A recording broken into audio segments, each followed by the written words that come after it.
pun akhirnya bisa ke Newcastle, Australia selama 29 hari dan mendapatkan pengalaman yang berbeda dengan Cina. Dia belajar banyak hal di sini, matanya terbuka dan pemikiran dia juga semakin terbuka.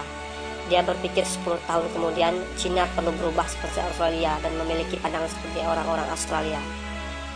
Dia juga melihat banyak orang mempraktikkan Tai Chi, olahraga kebugaran kesukaannya. Dia bahkan mengajari orang Australia Tai Chi di sebuah perumahan di Newcastle.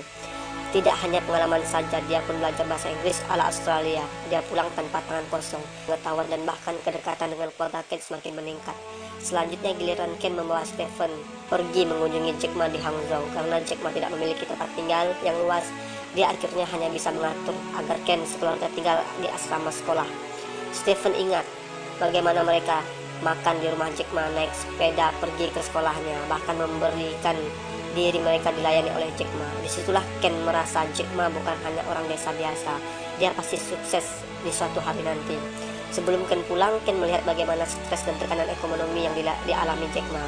Akhirnya Ken berinisiatif untuk memberikan bantuan pada Jack Ma setiap semester untuk membantu biaya sekolahnya.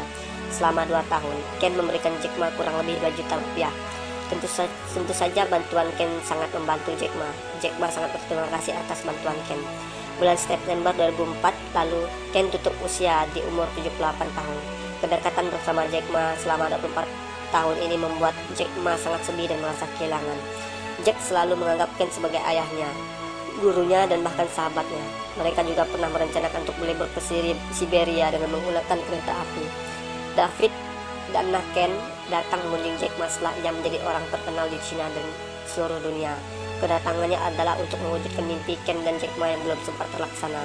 David tahu kini sulit untuk Jack Ma pergi berlibur seperti orang biasa lagi, namun ia tetap berharap bisa menggantikan ayahnya untuk mewujudkan impian ini. 3 Februari 2017 ini, Jack Ma menyumbangkan uang sebesar 20 miliar untuk Universitas Newcastle Australia sebagai balas budinya kepada ayah angkatnya, Ken. Dia berharap lewat sumbangan ini, anak-anak yang mengalami hal yang sama dengannya dulu dapat menggunakan uang ini untuk melihat dunia luar dan membuka mata hati mereka. David hadir mewakili keluarganya waktu itu. Ia bangga melihat bagaimana kebaikan ayahnya membuat hasil seorang yang sangat luar biasa. Kalau Ken melihat apa yang Jack Ma lakukan, David percaya ayahnya akan berdiri, menangis, dan bangga melihat Jack, anak didiknya, menjadi pahlawan dunia.